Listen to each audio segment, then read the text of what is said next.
सम्मानीय मारू जी, रेंजर हमारे पवार साहब, डॉक्टर शिरोमणि मिश्रा जी, डॉक्टर रविंद्र जी, रीता जी, भाई रोहित जी और अमित जी, मेरे प्रिय छात्र छात्राओं, कल ही आप लोगों के कर कमलों से प्लांटेशन हुआ, वृक्षारोपण किया गया। उसमें अहम भूमिका हमारे मारू जी, पवार जी, हरियाली वसुंधरा हरियाली महोत्सव और पर्यावरण प्रेमी परिवार, इन सब के सहयोग से निरंतर इस धरा को सजाया जा रहा है। जो कमियां हमारे पूर्वजों ने तो नहीं, जो अभी इस पीढ़ी ने इसको जो दोहन किया है, आधुनिक अधोसंरचना के नाम पर, इंफ्रास्ट्रक्चर के नाम पर बेतरतीब जंगलों को काटा जा रहा है। उससे हमारे वायुमंडल का वातावरण अधिक गर्म हुआ है। हम सब जानते हैं, लास्ट ईयर हमने 2 साल से कोरोना जैसी महामारी को झेला है, भोगा है, और आप एक अच्छे चिकित्सक बने, इसके नाते आपको सभी द्रव्यों के बारे में जानकारी होनी चाहिए। आपके सिलेबस में 275 स्पीसीज़ हैं जो MSR में हैं, उससे अधिक की हम महत्वाकांक्षा रखते हैं। वो सब आप लोगों के सहयोग से मारू जी, पवार जी ने आश्वासन दिया है कि हमारे कैंपस में ऐसी प्रजातियां लगाई जाएं कि लोग अगर उज्जैन दर्शन करने आते हैं तो हमारे बागीचे में आएँ, हमारे उद्यान में आएँ, और आप इसके सब एम्बेसडर होंगे। क्योंकि आप अपना मॉडर्न साइंस भी पढ़ते हैं, आयुर्वेद भी पढ़ेंगे। बिना द्रव्य के चिकित्सा नहीं हो सकती। आयुर्वेद में जो पंचांग हो, जड़ हो, मूल हो, पुष्प हो, फल हो, त्वक हो, कांड हो, इसकी हम चिकित्सा करते हैं। तो आपकी इसके बारे में जानकारी होनी चाहिए, क्योंकि मार्केट में कैसा प्रोडक्ट आता है, अगर आपके पास है तो रॉ मटेरियल अगर आप क्रूड देंगे तो उसका इफेक्टिव होगा वो। मैं इन्हीं शब्दों के साथ धन्यवाद। डॉक्टर मिश्रा जी कुछ बताएंगे सर।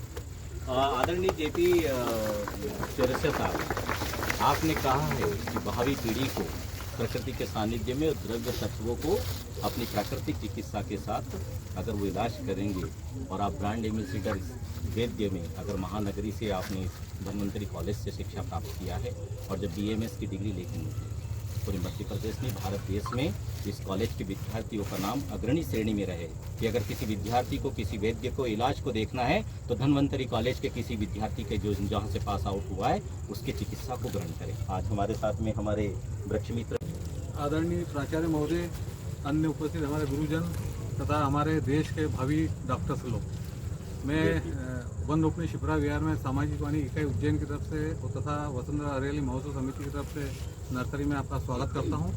कल जैसा कि हम लोगों ने वहाँ पर 300 पौधे लगाए, उसके पूर्व 5 जून को हम लोगों ने 600 पौधे लगाए। तो मैंने कल सर से कहा था कि सर सब बच्चों को लेकर नर्सरी पे आएँ, तो आप भी आए तो आपको भी नर्सरी पे घूमने से बहुत अच्छा लगा होगा, और पर्यावरण के लिए काम करने के लिए आपको एक प्रेरणा मिलेगी। एक अपन सुनते हैं और बाहर से देखते हैं, वो आनंद नहीं जो आज आकर आपने यहाँ देखा होगा। और सर के बारे में मैं 3-4 बार अभी आपके वहाँ कैंपस में गया। सर मुझे 8 बजे वहाँ पर मालियों के साथ काम करते हुए दिखे। इससे सर का समर्पण मुझे दिखाई देता है।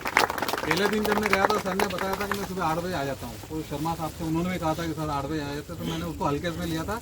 मैंने कि बोलने की बात होती है, 8 बजे सर मिलना नहीं। पर मैं गया तो निश्चित तौर पर सर वो मालियों के साथ ही मुझे काम करते हुए दिखे। उसी दिन मैंने तय कर लिया था कि यहाँ अपन 5000 पौधे लगाएंगे, और ये बहुत सुरक्षित स्थल है, और सर का मार्गदर्शन रहेगा तो ये 5000 पौधे पेड़ बनेंगे। और 2-3 साल पहले मेरे ख्याल से आपको जैव विविधता का पुरस्कार भी मिला था। 2 बार मिल गया।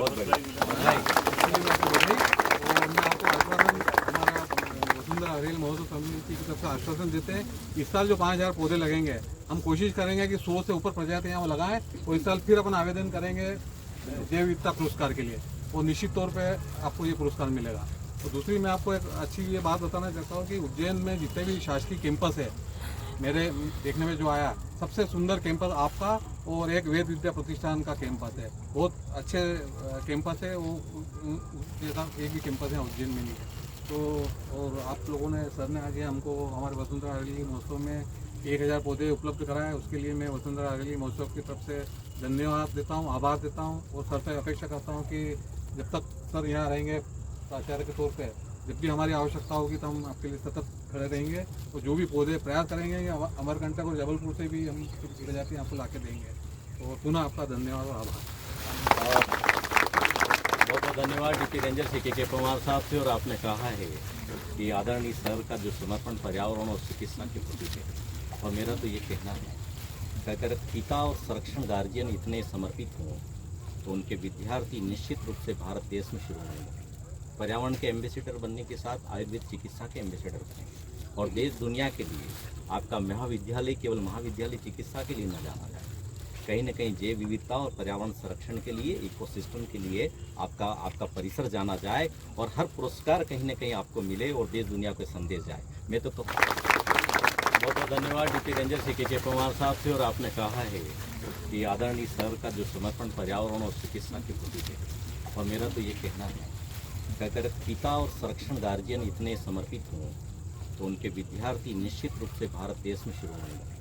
पर्यावरण के एम्बेसडर बनने के साथ आयुर्वेद चिकित्सा के एम्बेसडर बनेंगे और देश दुनिया के लिए आपका महाविद्यालय केवल महाविद्यालय चिकित्सा के लिए न जाना जाए, कहीं न कहीं जैव विविधता और पर्यावरण संरक्षण के लिए, इकोसिस्टम के लिए आपका परिसर जाना जाए और हर पुरस्कार कहीं न कहीं आपको मिले और देश दुनिया को संदेश जाए। मैं तो कहूँगा कि 5001 पौधों के साथ हमें ये चिंता करना चाहिए कि हम इकोसिस्टम को कैसे बनाएं। पूरी प्रजातियों की चिड़ियाएँ जो चहकती हैं, जिनको सुनना हम भूल गए हैं, वो आपके परिसर में हो, और वो हम कहाँ से ला सकते हैं उसका प्रयास हम लोग करेंगे। एक नेचुरल इकोसिस्टम आपके परिसर में बने। जब कोयल बोलती है तो मन में कहीं कितना भी तनाव हो, कहीं ना कहीं बहुत अच्छा लगता है।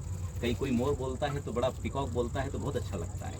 और अगर सारे पक्षी अगर वहाँ पे बोलने लगेंगे, चिड़िया हैं, सारे कलर की चिड़िया हैं, तो कहीं ना कहीं आपके अध्ययन में मेरा ये मानना है कि आयुर्वेद चिकित्सा में भगवान धन्वंतरी की विद्या को आप पढ़ते हैं तो इंगला पिंगला सुषुम्ना 3 नाड़ियों पे आप काम करते हो। और 3 नाड़ियों को जिसको ज्ञान होता है, और जब ये कहा गया है कि अगर नाड़ी आपकी स्थिर नहीं है तो दूसरे किसी मरीज की नाड़ी मत चेक कीजिए, पहले अपनी नाड़ी को स्थिर कीजिए, तो उसकी नाड़ी के कितने रोग हैं उसकी नाड़ी पकड़ के आप प्राप्त कर सकते हैं। और ये विद्या अध्ययन आप 5-6 वर्षों में करेंगे। और कहीं ना कहीं विद्या अध्ययन में 5 महाभूतों का, पृथ्वी, जल, वायु, आकाश, अग्नि, 5 तत्वों का बैलेंस की बात कही गई है, उनके संतुलन की। और जो वैद्य होते हैं नाड़ी देखते हैं तो वे देखते हैं कि जल तत्व की कमी हो रही है, अग्नि तत्व की उष्णता बढ़ रही है, तो उसके अनुसार वो उस इलाज करते हैं। और 5 महाभूतों का ज्ञान कहाँ से प्राप्त होगा? इस प्रकृति के सानिध्य में आपको होगा। किसी वृक्ष के पास जिनको आप लगा रहे हैं और वो पौधा वृक्ष बनेगा 2-3 वर्षों में, उसकी 3 परिक्रमा लगा के अगर आप ज्ञान प्राप्त करना चाहेंगे तो वो वृक्ष आपको वही उपकार फल के समान आपको वो सब कुछ देगा जो आप कभी कल्पना नहीं कर सकते। आप करके देखेंगे, अच्छा लगेगा। हमारे साथ में सर कुछ कहना चाह रहे हैं? सर हमारे साथ में रीता मालवी मैडम हैं जो आयुर्वेद चिकित्सालय के प्रोफेसर हैं। सर हमारा हॉस्पिटल और कॉलेज डिपार्टमेंट आप देखने आइए, हमारे स्टूडेंट्स ने उसको नंबर 1 बनाया। बहुत पवार सर, हमारे साथी doctor Ravindra sir, Rita madam, Chauhan sir, Dubey sir और हमारे छात्र छात्राएँ। वास्तव में बड़ी सराहनीय पहल है। पहल क्या है, ये बहुत पहले से काम चल रहा है।